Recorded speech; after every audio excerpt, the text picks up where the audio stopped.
بسم الله الرحمن الرحيم. السلام عليكم ورحمة الله وبركاته. احنا هنعمل دلوقتي ان شاء الله طريقة تخزين البامية، وبدناها خضرة فعلا وجميلة جدا طول السنة. تاخدي منها بس بتحافظي على في الفريزر بطريقة كويسة.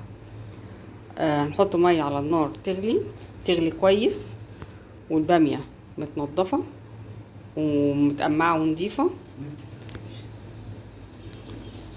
وما تتغسلش عشان هنسقطها في المية. كده بقى هنسقط البامية المية ما فيهاش ملح ولا فيها اي حاجة خالص. تغلي غلوتين 2 او 3 بكتير، وبعدين نروح شايلينها.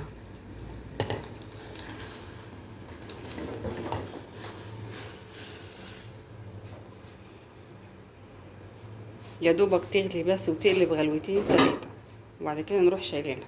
مفيش ملح، مفيش سكر، مفيش اي حاجة ولا اي اضافة، مية وبامية فقط لا غير، ومية مغلية تغلي غلوتين ونروح شايلينها. عندنا نقلب فيها تقليب كل ثواني كده، نقلب كل ثانية نقلب فيها تقليبة بس عشان يبقى نجيب اللي تحت فوق واللي فوق تحت، عشان كلهم يبقوا زي بعضهم. دقيقة واحدة او دقيقتين بالكتير في الغليان، وبعدين نشيلها نحطها تحت مية باردة. احنا كده صفينا البامية اهو، ونحطها تحت مية جارية من الحنفية، ونحط عليها كمان مية ساقعة متلجة. كل ده عشان نوقف بس السوا بتاعها، وبعدين تبرد وتهدى من الحرارة بتاعتها، نروح حاطينها في اكياس ومعبيينها، وبرضه مفرغين منها الهواء ومدخلينها الفريزر.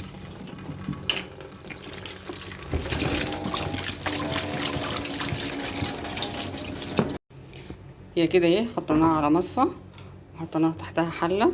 مجرد بس انها تصفي ميتها وتهدى من الحرارة اللي فيها، هنروح معبيينها في اكياس ومدخلينها الفريزر.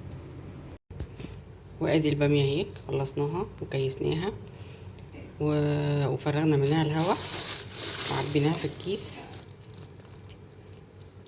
وبإذن الله ادناها خضرة طول السنة، وربنا يحسن يا رب ما بين ايديكم.